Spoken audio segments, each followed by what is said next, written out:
Ano yung tinatanong niya na anong magandang regalo sa kalbo? Ah, Bigyan niya ng razor. O kaya pang-ahit yung chika yung para madulas. O kaya wag niyo bibigyan ng bigyan kaya nga nagpakalbo yan kasi gusto niyang kalbo eh. At tapos bibigyan mo ng buhok. Ano ba naman yan? Wag mong bibigyan ng shampoo yan. At mas lalong, Diyos ko, yung tigwa 100 na suklay. Wag naman ganun. Oh, kasi ano yan yung siguro mga eskinol ganyan. Eskinol. Kasi pag nag-eskinol kami hanggang batok eh. Yan.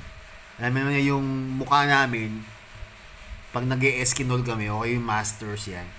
Abot hanggang ulo hanggang dito sa likod.